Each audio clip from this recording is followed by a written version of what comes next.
Assalamualaikum warahmatullahi wabarakatuh. Halo teman-teman, perkenalkan Nama saya Rizka Abdelia Wiryadi dengan NIM 44. saya Rula Sifana Pisa dengan NIM 54. Saya Ratnaningsih dengan NIM 56. Saya Ratri Puspaningrum dengan NIM 64. Saya Rizky Amalia Agustini dengan NIM 71. Saya Resi Salwa Awalia dengan NIM 80.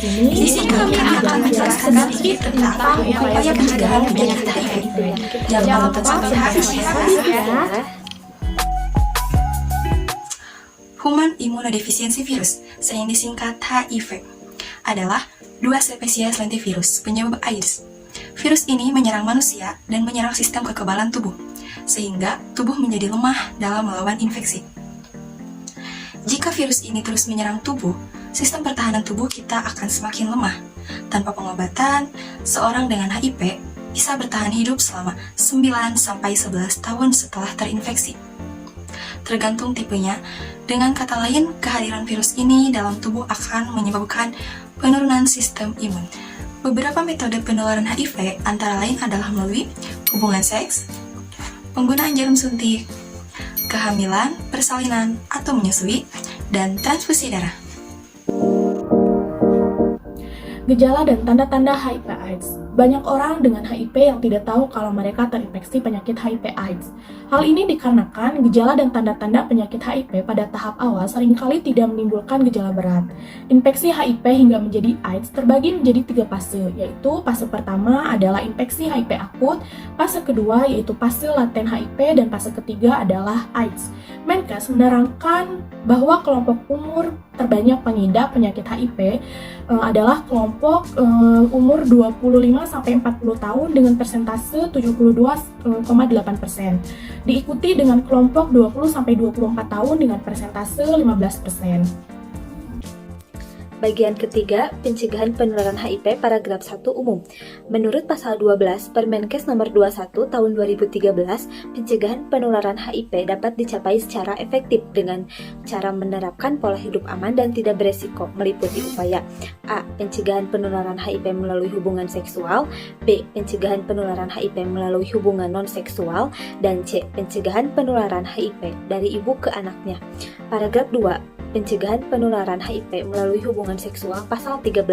Pencegahan penularan HIV melalui hubungan seksual dilakukan dengan 4 kegiatan yang terintegrasi meliputi A. Peningkatan peran pemangku kesehatan, B. Intervensi perubahan perilaku, C. Manajemen pasokan perbekalan kesehatan pencegahan, dan D. Penata laksanaan IMS. Pada pasal 14 ayat 1, pencegahan penularan HIV melalui hubungan seksual dilakukan melalui upaya untuk A. Tidak melakukan hubungan seksual atau abstinensial, B. Setia pada pasangan atau be faithful, C. Menggunakan kondom secara konsisten atau kondom use, D. Menghindari penyalahgunaan obat atau zat adiktif atau no drug, E. Meningkatkan kemampuan pencegahan melalui edukasi termasuk mengobati IMS sedini mungkin atau education, dan yang terakhir adalah F. Melakukan pencegahan lain antara lain melalui sirkumsisi. Paragraf 3, pencegahan penularan HIV melalui hubungan non-seksual pada pasal 15. Ayat 2, pencegahan penularan HIV melalui hubungan non-seksual sebagaimana dimaksud pada ayat 1 meliputi A. Uji saring darah pendonor, B. Pencegahan infeksi HIV pada tindakan medis dan non-medis yang melalui tubuh, dan C. Pengurangan dampak buruk pada pengguna nafsa suntik.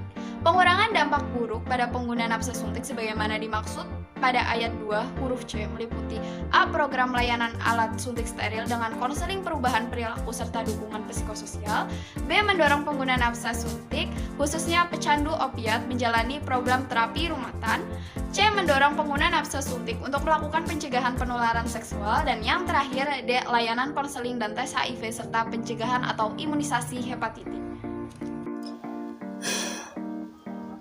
Pencegahan penularan HIV dari ibu ke anaknya pasal 16.